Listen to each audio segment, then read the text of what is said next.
शिवाजीरावांनी तर अक्षरशः 2009ला देखील ते काही लाखांनी निवडून आले. मला वाटलं नव्हतं की एवढ्या यश ते मिळवतील. आम्हाला वाटलं की विलासरावांचे नातेसंबंध खूप मोठ्या प्रमाणावर आहेत, त्याच्यातनं काही यश मिळेल, परंतु काही यश मिळालं नाही. पुन्हा 2014 तेव्हा तर मोदी लाट आली, त्याच्यातनं तर शिवाजीरावांनी 3 लाखाचाच टप्पा गाठला. त्याच्यानंतर 2019 मी विचार केला की बाबा काही केलं. 2004, 2009, 2014 हे बाबा काही आपल्याला यश मिळवून देत नाही. मग काय करायचं विचार केला. माझी डॉक्टर अमोल कोल्ह्यांची ओळख होती आणि मी त्यांना बोलून घेतलं. ते होते शिवसेनेत. माझ्या मुंबईच्या घरी प्रेमकोट म्हणून आपल्या मंत्रालयाच्या मागं माझा फ्लॅट आहे, तिथं बोलून घेतलं. ते म्हणले दादा, आणि तिथं सारखे उद्धव ठाकरे साहेब वगैरेंचे फोन यायला लागले. मी त्यांचा फोन घेतला काढून आणि म्हणलं आता फोन तुम्ही कोणाचा घेऊच नका. मी माझ्याकडे घेतला. त्यांना म्हणलं आता तुम्हाला राष्ट्रवादीमध्ये यायचं. ते म्हणलं नाही दादा, माझा हा पिंड नाही, मी एक कलाकार आहे, मी आज मालिकेमध्ये काम करतोय, माझं एकंदरीत राजकारणाशी दुगादुगा पण संबंध नाही.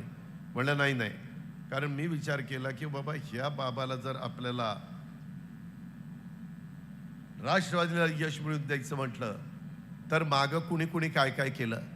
त्यावेळेस माझ्या लक्षात आलं, राजकीय लोक एखादा उमेदवार पराभूतच होत नाही म्हटलं की अभिनेत्याला काढतात. कधी अमिताभ बच्चनला काढलं, कधी हेमा मालिनीला काढलं, कधी धर्मेंद्रला काढलं, कधी गोविंदाला काढलं, म्हणजे निवडणुकीला काढलं, नाहीतरी कुठलं काढलं. कधी अशा त्यांना वेगवेगळ्या पद्धतीनं राजेश खन्नाला उमेदवारी दिल्लीमध्ये दिलेली होती.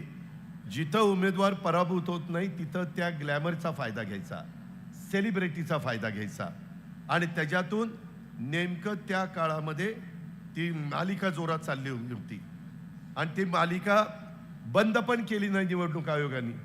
आम्हाला वाटलं चला निवडणूक आयोग आपल्याला त्यांनी चांगल्या पद्धतीनं निर्णय दिलाय आणि ती मालिका आमच्या भगिनी बघायच्या, आणि त्याच्यात उमेदवार म्हणून आम्ही त्यांना नेलं की सगळे स्वागत करायचे. आणि एकदम वातावरण बदलायला लागलं. तसं त्यांनी आम्हाला सांगितलं होतं खर्च मी करणार नाही. मी म्हणलं 3 मतदारसंघाची जबाबदारी दिलीप वळसे पाटील घेतील, 3 मतदारसंघाची जबाबदारी अजित पवार घेईल. काही करू नका, फक्त प्रचाराला वेळ द्या. वेळ दिला, निवडून आले. शिवाजीरावांचा त्याच्यामध्ये पराभव झाला. निवडून आल्यानंतर एखादा जरी अभिनेता असेल, कलाकार असेल, सेलिब्रिटी असेल, तर ज्या भागातनं आपण निवडून जातो तिथं संपर्क ठेवायचा असतो. मी त्यांना म्हणालो की बाबा तुम्ही संपर्क ठेवा, फक्त संपर्क ठेवा. ते म्हणले दादा हे माझं काम नाही आहे, मी सेलिब्रिटी आहे.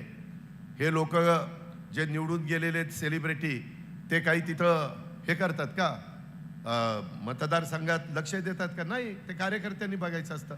अरे म्हणलं तुम्ही लोकसभेची निवडणूक आहे, देशाचं भवितव्य ठरवण्याचं काम तिथं पार्लमेंटमध्ये होतं, आणि तुम्ही जर मतदारसंघात फिरणार नाही. दिलीप मोहिते पाटील तक्रार करायचे, दादा खासदार येत नाही. बाकीचे आमदार तक्रार करायचे. त्याच्यानंतर बहुतेक महेश लांडगे सोडले तर बाकीचे आमदार राष्ट्रवादीचे निवडून आले. त्याच्यामध्ये दिलीपराव वळसे पाटील कसं तरी त्या ठिकाणी सांभाळून घ्यायचे, पण बाकीचे मला म्हणायचे की हे काही बरोबर नाही, आणि संपर्क तुटत चालला. आणि एक दिवस माझ्याकडे आले म्हणले हे संपलं, कोरोना संपला, आणि मला म्हणले दादा मला राजीनामा द्यायचा. अरे म्हणलं कशाला, लोकांनी 5 वर्ष निवडून दिलं, राजीनामा कुठं द्यायला निघाला? नाही म्हणले आपल्याला जमतच नाही.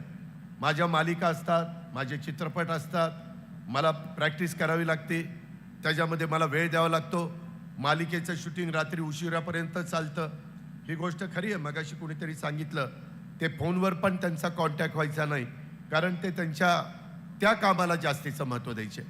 मित्रांनो, ज्यावेळेस आपण समाजाचं हित डोळ्यासमोर ठेवून राजकीय क्षेत्रात आणि सामाजिक क्षेत्रामध्ये काम करण्याचा निर्णय घेतो, त्यावेळेस काही गोष्टी आपल्याला बाजूला ठेवाव्या लागतात. जे शिवाजीरावांनी स्वतः खासदार झाल्यानंतर त्यांचाही बिझनेस होता, ते पण डिफेन्स मिनिस्टरीला लागणारे जे काही स्पेअर पार्ट्स आहेत ते त्या ठिकाणी तयार करायचे. पण त्यांनी जनतेचा जे प्रश्न आहेत त्याला अग्रक्रम दिला, आणि त्याची ती पुस्तिका मी आत्ताच तुमच्या सगळ्यांच्या समोर प्रकाशन केलं. मी फार बारकाईने ते पाहत होतो. नेहमी मला अनेक वर्ष तुम्ही जिल्ह्यानी पालकमंत्री पद दिलं, त्याच्यामध्ये देखील चर्चा करत असताना आमचे कधी मतभेद विषय नाही. काही मतभेद झाले त्याच्याबद्दल खुलेपणाने त्यांनी आणि दिलीप मोहिते पाटलांनी त्याचा खुलासा आपल्या सगळ्यांच्या समोर केलेला आहे. मी एकदा निवडून आल्यानंतर ती व्यक्ती जसं आमदार 5 लाखाचं प्रतिनिधित्व करतो तसं खासदार जवळपास 25 लाख लोकांचं प्रतिनिधित्व करतो. आज तुम्हाला माहिती आहे या शिरूर आणि भोसरी या 2 मतदारसंघामध्ये 11 लाख मतदार आहे. सॉरी, हडपसर आणि भोसरी 11 लाख, आणि तुमचे जुन्नर खेड आंबेगाव ह्याचं मतदान आहे 9.5 लाख किंवा 10 लाख धरा, आणि त्यात 2चं 11 लाख मतदान आहे. आपल्याला दिलीप वळसे पाटील साहेब, शिवाजीराव आढळराव, आपण महायुतीचे उमेदवार म्हणून त्या ठिकाणी चाललेलो आहे. बऱ्याचदा मी मागे बघायचो, लोकांना देशामध्ये तिसऱ्यांदा, बहुसंख्य देशातल्या जनतेला पंतप्रधान तिसऱ्यांदा नरेंद्र मोदी साहेबांना करायचं आहे. हा जनतेचा साधारण कौल आहे. जर आपण त्याच्यामध्ये सर्वे केला तर तेच पाहायला मिळत आहे. कारण गेले 10 वर्ष अतिशय हिमतीनं तुमच्या माझ्या देशाची शान आणि मान वाढवण्याचं काम जागतिक पातळीवर झालेलं आहे. कधी तुमच्या माझ्या देशाला जगाच्या वेगवेगळ्या भागामध्ये एवढं वेलकम केलं जायचं नाही, एवढं महत्त्व दिलं जायचं नाही. दिलं जायचं पण आत्ताच्या तुलनेमध्ये एवढं नाही.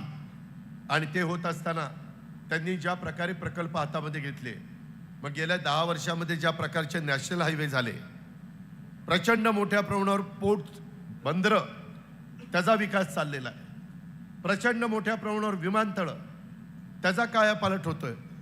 परवा पंतप्रधानांनी आपलं पुण्याचं टर्मिनलचं उद्घाटन केलं. आपल्या ऑनलाईनवर जवळपास 1 लाख कोटीची वेगवेगळी विमानतळाची उद्घाटनं झाली. आपल्या इथं 500 कोटीचं टर्मिनल केलंय. 90 लाख लोकांना वर्षभरात टेक ऑफ आणि लँडिंग करता येणारे एवढं आवक जावक त्या टर्मिनलची तिथं केली गेलेली आहे, व्यवस्था केलेली गेलेली आहे. हे कधी मागं घडलं का? नाही घडलं. देश विदेशातील प्रत्येक घडामोडींचे लाईव्ह अपडेट मिळवण्यासाठी आता साम टीव्हीच्या सर्व सोशल मीडिया प्लॅटफॉर्मला लाईक, फॉलो आणि सबस्क्राईब करा. तसंच सर्व नोटिफिकेशनसाठी बेल आयकॉन प्रेस करायला विसरू नका.